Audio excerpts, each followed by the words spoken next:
오늘은 사실 설교는 하는데 다음 주 설교를 위한 혹은 앞으로 몇 주간 설교할 내용을 위한 서론 설교로 끝날 생각입니다. 워낙 분량이 많아서. 그리고 오늘은 좀 설교라기보다 요한복음의 서론에 아주 중요한 요한복음의 특징을 또 여러분에게 소개하는 시간이니까 좀 딱딱할 수도 있고 또 좀 그렇긴 합니다. 그래서 그냥 원고를 오늘 좀 많이 실었어요. 많이 실었어요.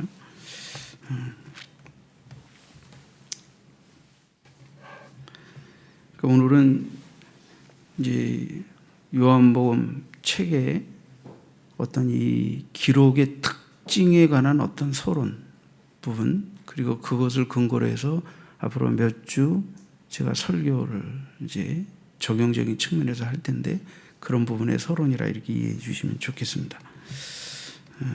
여러분, 사도 요한의 이 기록인 요한복음은 그 기록에서 마태, 마가, 누가 소위 공간복음이라고 하는 다른 복음서들과는 사뭇 좀 표현 방식이 좀 다릅니다. 조금 다른 특징이 나타납니다. 사실 사도 요한은 모든 사도들 가운데 가장 오래 살았어요. 그러니까 분명히 마태나 마가나 누가가 기록한 복음서들을 다 익히 알고 있었고 보았을 것입니다.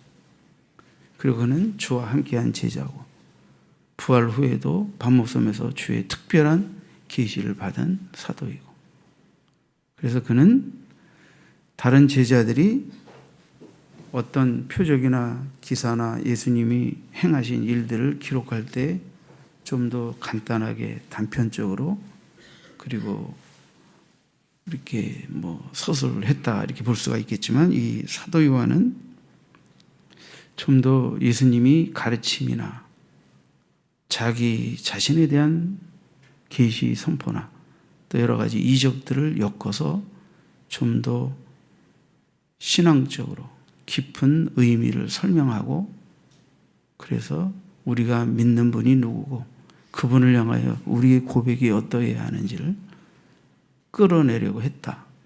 그래서 좀 더 이 요한의 서술은 굉장히 집약적이고 또 신학적이고 체계적이고 또 고백적인 기록이다 이렇게 볼 수가 있겠습니다. 자, 요한복음의 세 가지 서술 특징 또는 기록 특징이라고 하면 좋겠습니다. 이 세 가지를 먼저 짧게 좀 설명을 드리겠습니다. 자, 이것은 여러분들이 그냥 오늘 듣고 머릿속에 집어넣으시면 됩니다. 이 요한복음의 서술 특징의 첫 번째는 나는 인이라 하는 거예요. 영어로 따지면 I am이라는 거예요. I am. 그래서 이 헬라어로는 에고 에임이라고 합니다. 에고 에임이. 그래서 나는 뭐뭐다 라고 말하는, 이 나는 인이라는 이 서술이 왜 중요하냐면, 구약 성경에 모세가 하나님께, 그죠?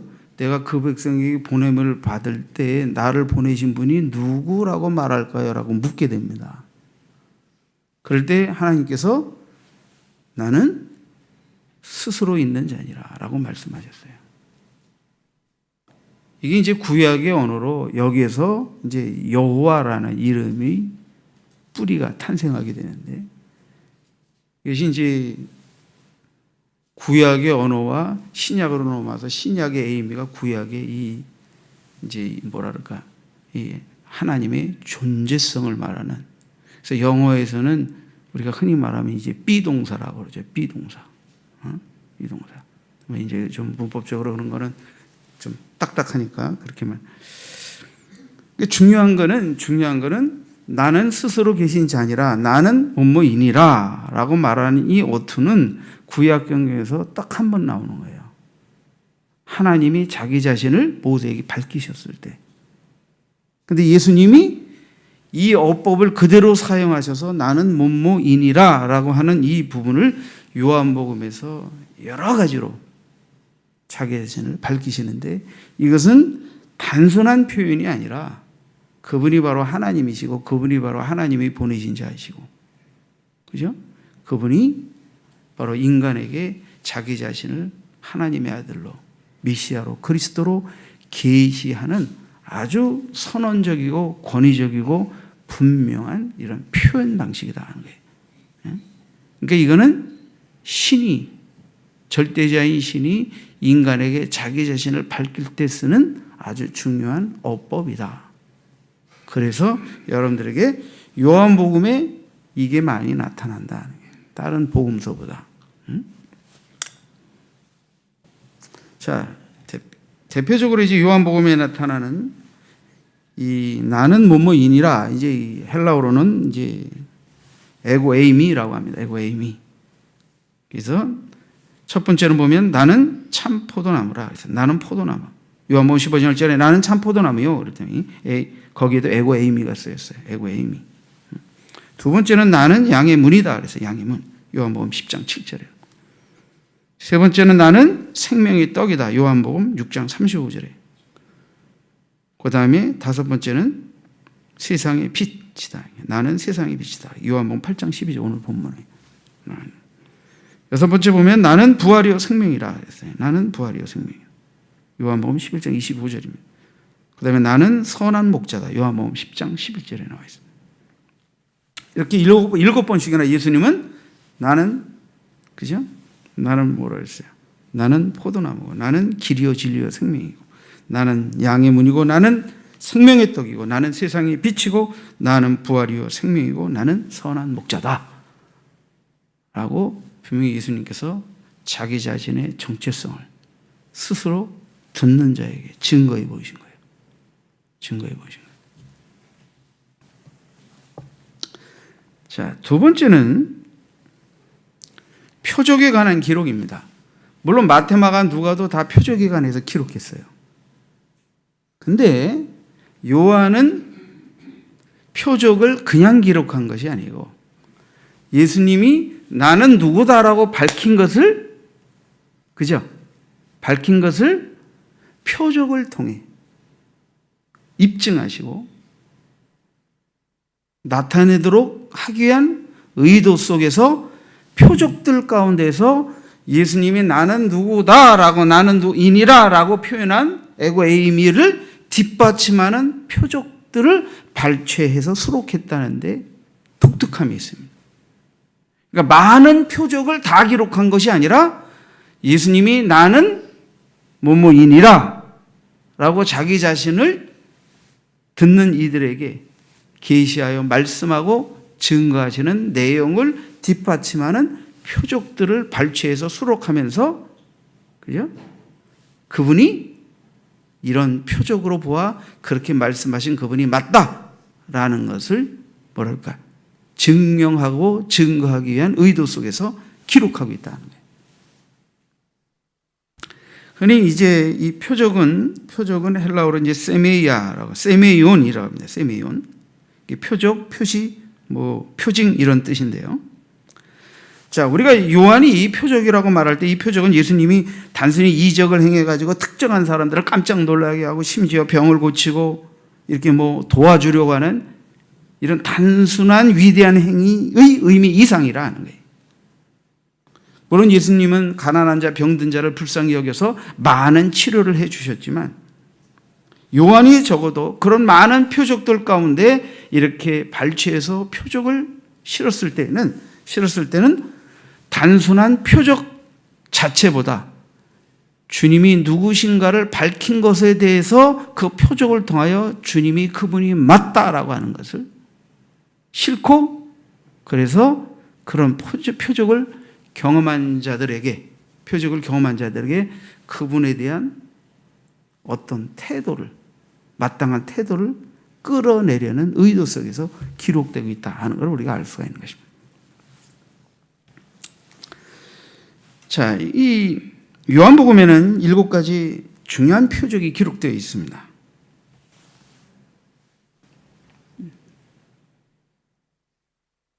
자, 거기 보면 첫째 물로 포도주를 변한지 요한복음 2장에 나옵니다.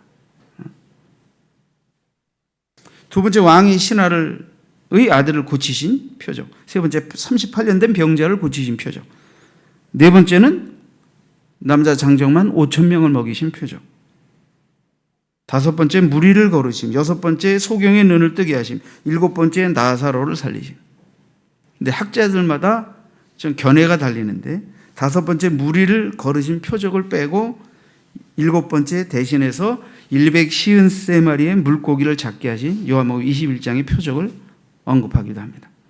근데 예수님이 나는 누구라고 밝히시고 표적을 말씀하시고 그것에 대한 설명을 하셨을 때를 놓고 보면 다섯 번째, 무리를 거르신 표적보다 153마리의 물고기를 포획한 표적이 조금 더 연결성이 좋습니다. 그래서 대부분 학자들은 7가지 표적을 말할 때 물론 이거 외에도 기적들은 많이 행하셨죠. 그러나 예수님이 나는 누구라고 밝힌 것과 연관된 표적으로 말할 때는 이제 물이 포도주로 바뀌고 왕이 신하의 아들을 고치고 38년 된 병자를 고치고 5천 명을 먹이시고 소경의 눈을 뜨게 하시고 나사로를 살리시고 153마리의 물고기를 잡게 하신 표적으로 이렇게 이제 보는 것이 좋습니다. 자, 이 마태마가 누가복음의 복음서에는 사실상 33가지 표적의 내용이 기록되어 있습니다. 근데 요한은 그런 많은 표적들 가운데 특별히 예수님이 나는 누구라고 밝힌 것과 연관성이 있는 7가지 표적을 언급하고 있다. 그러니까 굉장히 의도적이고 계획적이라는 걸 알 수가 있죠. 뭔가를 말하려고 하는 의도가 담겨 있다는 걸 우리가 충분히 읽을 수가 있는 것입니다. 이것이 요한의 독특성입니다. 세 번째는 강화입니다. 강화는 이제 교훈이라는 의미도 되는데요. 강화라는 건 예수님의 가르침 혹은 교훈이라는 뜻입니다. 물론 마태마가 누가복음 이 공간복음서에도 예수님의 강화의 말씀들이 나타납니다. 많이 기록되어 있습니다. 그러나 이 마태마가 누가복음의 예수님의 강화는 간결하고 짧습니다. 그런데 이 요한복음의 강화는 좀 더 교훈적이고 설명이 깁니다. 그래서 예수님이 예수 그리스도께서 성부 하나님과 어떤 관계인가를, 그리고 참되게 믿는 주의 자녀들과는 어떤 관계인가를 잘 이렇게 설명해 주시려는, 그리고 예수 자신은 누구인가를 말하려고 하는. 그러니까 이 요한의 예수님이 나는 누구다라고 밝힌 것과 그 표적 뒤에 그 두 가지를 연결해서 교훈 또는 강화를 말하는데, 예수님의 강화를 실는데, 이것은 예수님이 자기 자신의 본성과 하나님과의 관계와 주의 백성들과의 관계성을 설명해 주는 보충적 내용으로 강화를 싣고 있다는 거예요. 그러니까 훨씬 더 이것도 굉장히 의도적이고 계획적이라고 볼 수가 있죠. 그죠? 그래서 예수님은 빛이고 생명이고 길이고, 그죠? 진리이시고, 이런 아주 정교하고도 뭔가 이게 잘 짜여진, 옷감의 재료로 잘 짜여진 옷과 같이 이 요한복음은 뭔가 그저 예수님의 교훈과 자기 자신에 대한 계시, 이적, 그리고 그것에 대해서 설명하시고 가르친 이런 것들을 잘 이렇게 체계적으로 짜여서 좀 더 이 요한복음을 읽는 자들에게 바로 예수 그리스도께서 바로 우리가 믿어야 할 구주고, 예수님 우리에게 생명을 주시는 분이라는 것을 알고 믿도록 하기 위한 아주 중요한 의도와 목적을 가지고 요한복음을 기록했다 하는 것입니다. 예를 좀 들어보면, 자, 나는 뭐뭐이니라 라고 하는 이 에고 에이미와 표적이 어떻게 연결되는가를 몇 가지 예를 들어볼게요. 네 가지로. 자, 예수님은 나는 참 포도나무다. 근데 예수님은 물로 포도주를 만드셨어요. 독특하지 않습니까? 이제 그 의미는 물론 강화의 내용을 살펴서 이제 또 설명을 해야 되겠습니다만, 나는 부활이요 생명이라고 말씀하신 주님은 사실 죽은 나사로를 살린 이후에 나는 부활이요 생명이라고 말씀하셨어요. 죽은 자를 살리는 표적과 나는 부활이요 생명이다 라고 말씀하시면서 뭘 말하려고 하셨냐 하는 부분이 이제 강화 부분에 따르게 되겠죠. 나는 세상의 빛이요. 이게 이제 오늘 우리가 읽은 본문입니다. 그리고 소경의 눈을 뜨게 하셨습니다. 그럼 예수님은 나는 세상의 빛이다 라고 말하고 소경의 눈을 뜨게 하신 사건을 통해서 다시 사람들에게 예수님이 왜 빛이고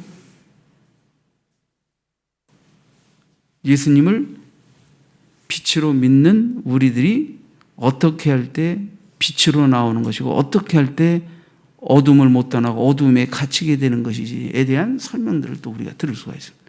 사실 그건 다음 시간에 이제 설교를 하게 되겠습니다. 오늘 본문은 읽었지만 예수님이 왜 빛이냐?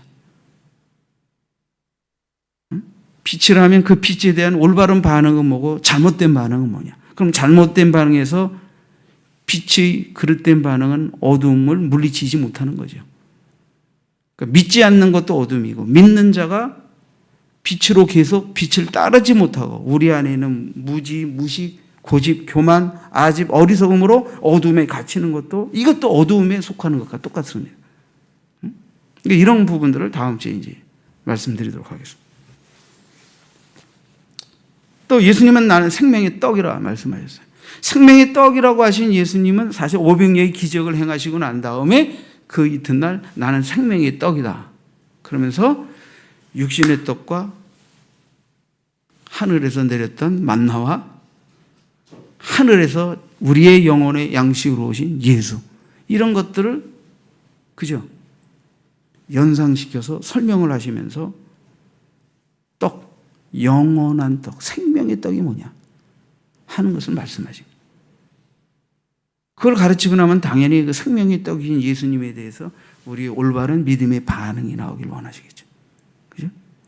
그러니까 예수님이 생명의 떡인 줄 알고 믿고 깨닫게 된 사람은 생명의 떡인 말씀을 읽고 먹게 되는 거예요.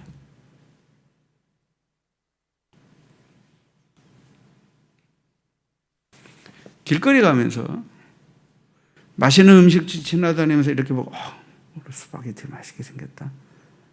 저 빵 맛있게 생겼네. 이거 하고 저 스파게티 한번 먹어보자. 전에 먹었던 스파게티는 또 맛이 독특하네. 직접 보고 틀리죠.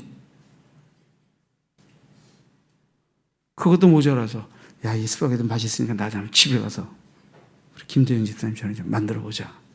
또 먹어봤더니 맛있어. 이거 안 되겠다. 성가대원 한번 대접하자.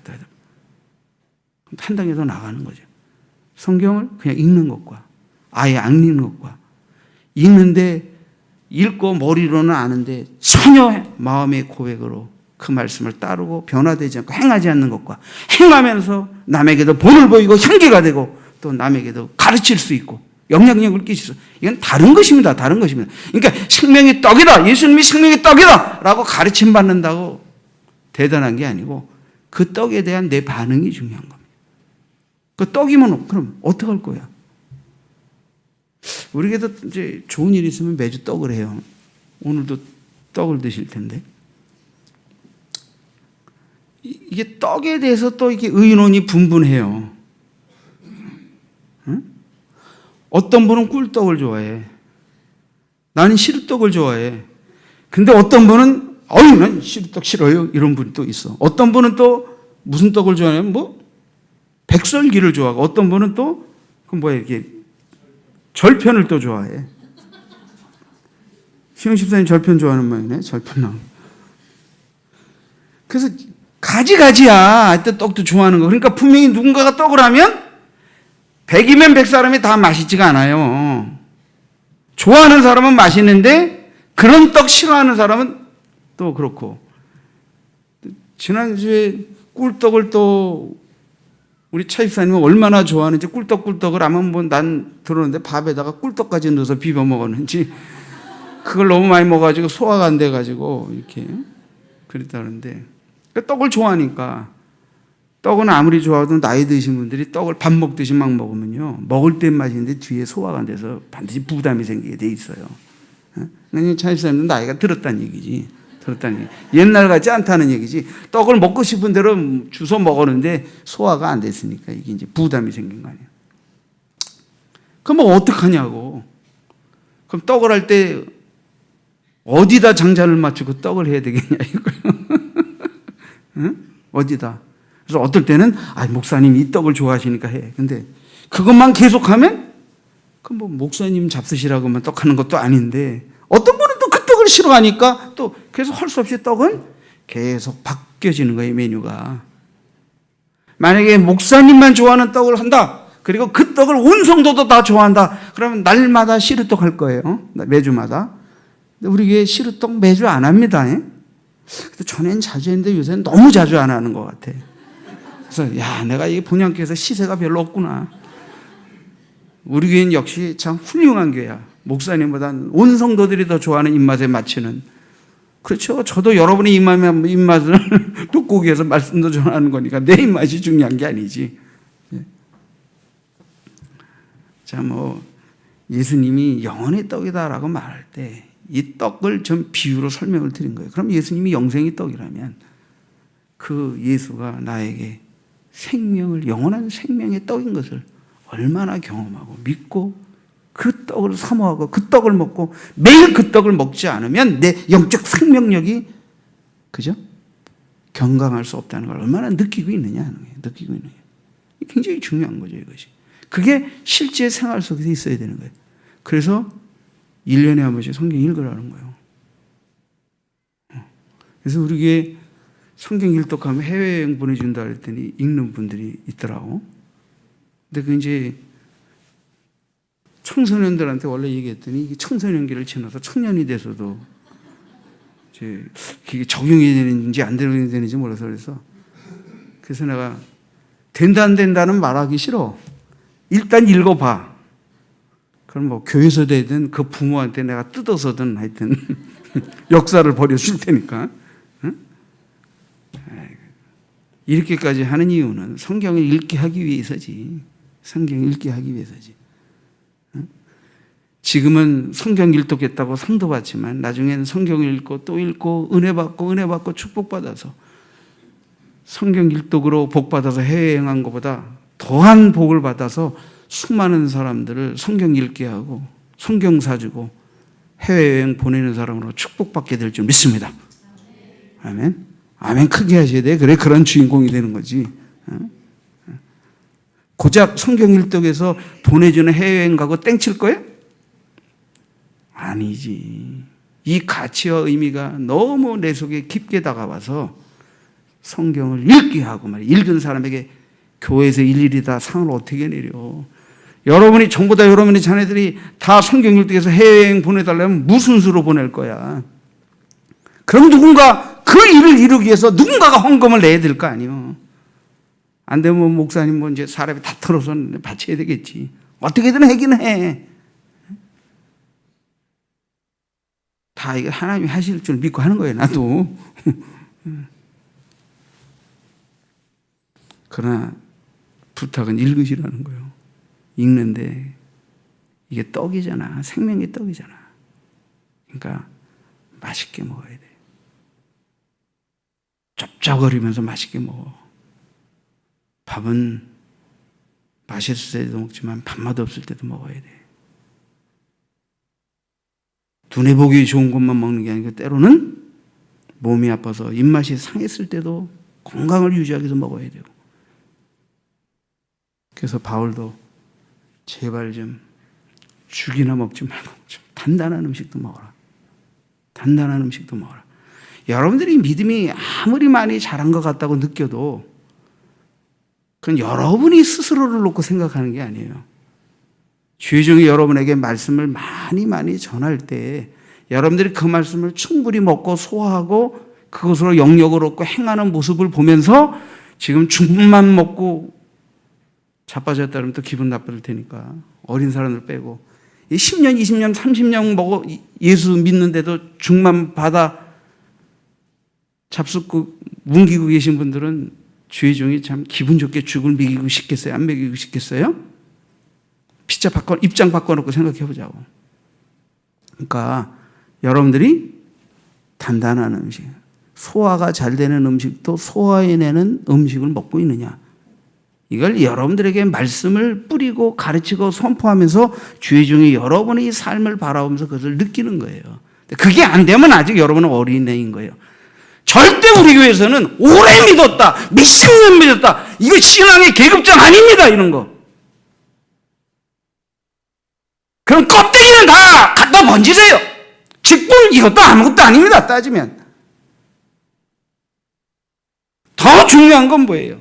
여러분의 내면의 믿음이 얼마나 단단한 하나님의 말씀을 소화해내고 있는 자인가? 이게 중요한 겁니다.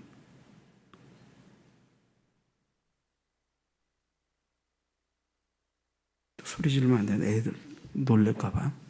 소리 안 지르기로 했는데 한 번은 내가 소리를 질러야 돼요. 왜? 중요한 거니까 이건. 중요한 거니까. 응?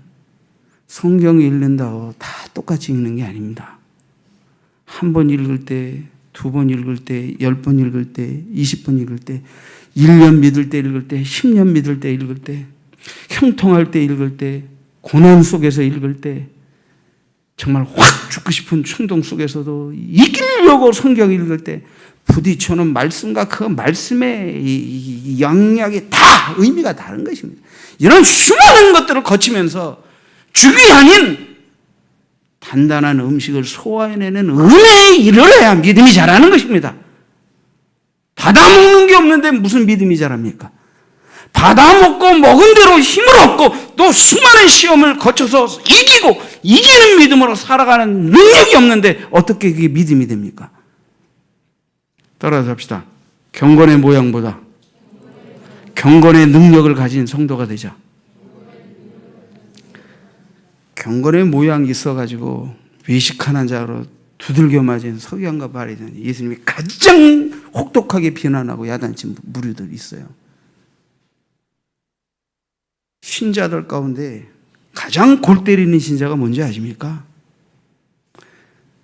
성경 공부 안 하는 사람이 아니에요. 성경 안 읽는 사람이 아니에요. 읽고 행하면서 대갈통만 커져가지고 자기도 행치 않고 남이 한 일만 비판하는 인간들. 이게 교회 안에서 가장 골 때리는 인간이에요. 물론 우리 교회는 없습니다. 우리 교회에서는 있으면은 힘들어요. 우리 교회에서는 그런 식으로 신앙생활해서 우리 교회에서는 살아남기 어려워요. 대가리가 깨지든지 겸손하게 머리로 돌아가든지 대가리를 얻어맞든지 둘 중에 하나를 해야 되니까. 제가 이렇게 격한 표현을 쓰는 것은 여러분도 닮아서 말 거칠게 하라고 말씀드리는 게 아니라 너무너무 모르니까 안 깨달으니까 좀 자극적으로 잊어버리지 않고 좀 생각하라고 내가 이 표현을 쓰는 거예요.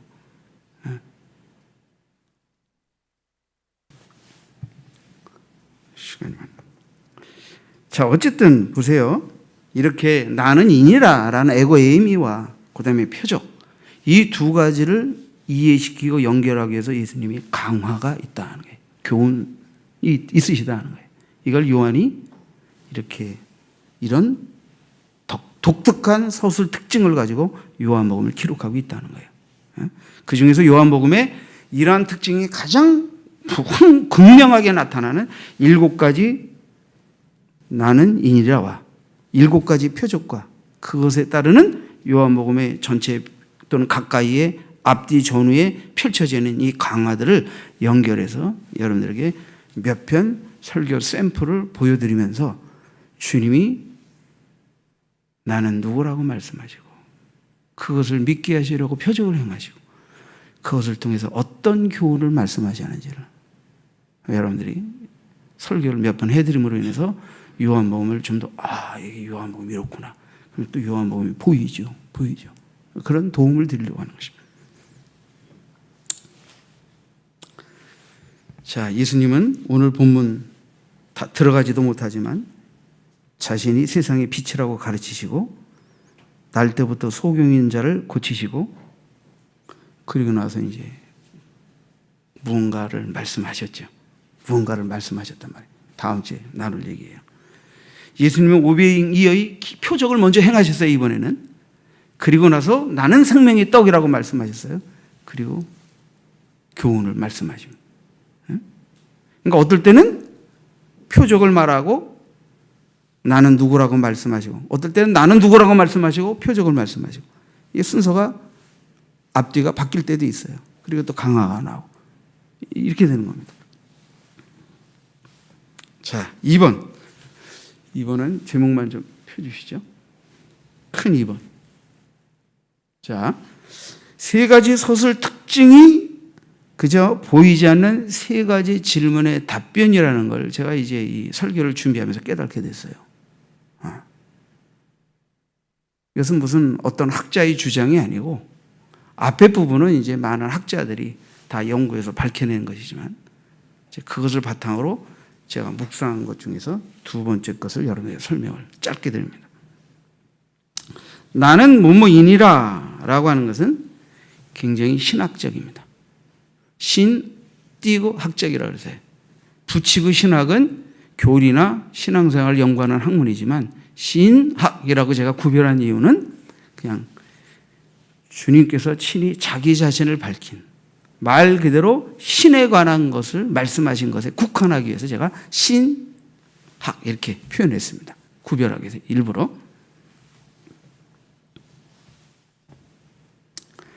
두 번째, 이 선별된 표적을 행하셨잖아요. 이 선별된 표적은 신앙적인 거예요. 신앙적. 우리의 신앙적인 어떤 것을 위해서 표적을 행하신 거예요. 그렇기 때문에 표적을 행할 때 표적을 통해서 유익을 취한 자들이 아쉬울 때마다, 표적이 필요할 때마다 주님께 나고 나머지 주님께 등을 보이는 것은 참 믿음이 아닙니다. 500여의 기적을 행하셨을 때 왜 그 기적을 행하셨고 그 기적의 의미가 뭔지를 알고 그 기적을 행하신 분의 떡보다 그 기적을 행하신 분이 누구냐를 알고 그분을 향한 믿음을 가지고 예수를 쫓는 자가 돼야 참된 표적의 의도를 믿고 따르는 자가 되는 거예요. 그런데 오늘날 주님의 많은 기적과 표적을 맛본 자들이 다 그렇게 따르지 않아요. 표적을 맛보고도 넘어집니다. 등을 보입니다. 떠나갑니다. 표적보다 표적은 표적을 행하신 이가 누구인지를 알고 믿고 따르게 하기 위한 의도 속에서 표적이 행해졌다는 걸 알아야 돼요. 세 번째, 표적과 연결된 강화는 이제 교훈적이죠. 자, 이번에 가서 이 세 가지 그죠 서술 특징을 통해서 세 가지 질문을, 자, 나는 이니라라고 하는 이 신학적 그죠 특징은 뭡니까? 그분은 누구십니까? 그분은 누구십니까? 라는 것에 대한 답변입니다. 얼마나 궁금해요. 이적을 행하고 가르치시고 하는데 도대체 누구십니까? 침례 요한도 예수님께 침례를 주고 여러 가지 역할을, 시대적인 소명을 감당했지만 마지막 죽어가기 전에 또다시 제자들을 보내서 당신께서 정말로 오시리라고 하신 그분이 맞습니까? 이렇게 또 묻잖아요. 누구십니까? 이런 누구십니까? 라는 질문에 나는 누구다! 라고 답변한 것이 바로 에고에이미, 나는 누구누구이니라 하는 것이라는 거예요. 두 번째, 표적은 그분에 대한 마땅한 태도가 뭐냐 하는 거예요. 나는 누구라고 밝히신 예수님이 표적을 통해서 자기 자신이 그러한 분이 맞다는 걸 입증해 보이시고 믿도록 하실 때, 그분이 누구라는 걸 알고 믿었다면 그분에 대한 마땅한 믿음의 고백과 그죠? 신앙 고백이 나와야 되잖아요. 근데 성경을 다 읽어보면 그렇지 않다면 배척하는 사람, 오히려 왜곡시키는 사람, 떠나가는 사람도 많았어요. 믿고 따르는 사람은 그렇게 많지 않았어요. 그러나 예수님이 나는 누구라고 밝히고 표적을 행하신 이유는 나를 누구로 알고 믿고 따를 것이냐 하는 이 부분을 위해서 있는 것이라는 거예요. 응? 그러니까 여러분, 성경 아무리 읽어도 소용없어요. 그 읽은 성경을 통해서 예수 그리스도가 누구냐를 알고 믿게 되었느냐, 그리고 그분을 본받고 따르고 있느냐, 이게 제대로 성경 읽는 거죠. 그러니까 당연히 성경을 읽고 예수 그리스도가 하나님이 보내신 구주임을 믿음으로 영생을 얻은 자가 돼야 합니다. 그분이 바로 하나님의 아들이고 하나님이신 것을 아는 자가 되어야 합니다. 그리고 그 다음에 그분을 끊임없이 본받으려고 하고 그분을 배우려고 하고 그분을 닮으려고 하고 그분이 기뻐하시고 시키시는 일을 하려고 해야 합니다. 이 속에서 신앙의 성숙, 인격 변화, 행하는 일들이 주님이 향기가 나고 이런 것들이 나와야 되는 거예요. 이게 나오지 않으면 어두움입니다. 아주 어두움에 갇혀 있는 거예요. 이 어두움을 떠나서 빛으로 나올 때 주님을 닮고 주께 배운 대로 행하고 주님이 향기가 나는 거예요. 주님의 향기가.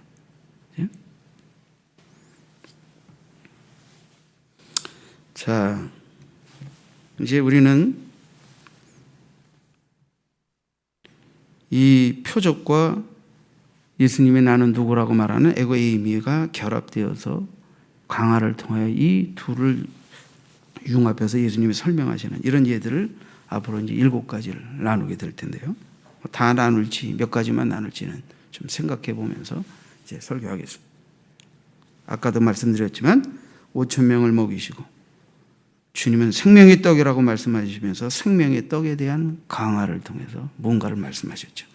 소경을 고치시고 세상의 빛이라고 말씀하시며 소경을 고치시고 생명의 빛에 대해서 강화하셨다는 말입니다.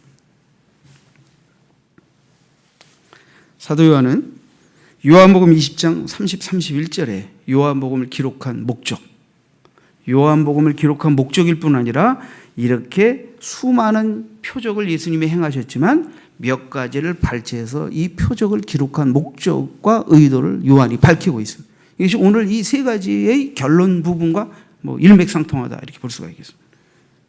요한복음 20장 30절, 31절을 제가 읽겠습니다.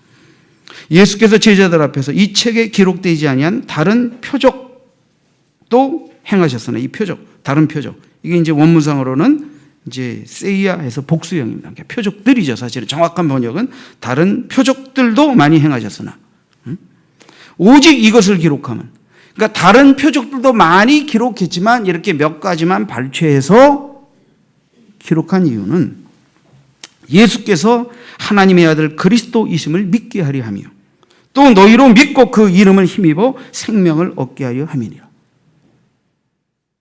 그러니까 이 표적들을 발췌해서 기록한 이유는 예수님이 나는 누구라고 밝힌 것을 이해시키고 그래서 예수 그리스도가 바로 하나님의 아들 그리스도이심을 믿고 그 이름을 힘입어 생명을 얻는 자가 되게 하도록 하기 위해서 이 요한복음을 기록한 것이다 라고 사도 요한이 밝히고 있는 것입니다.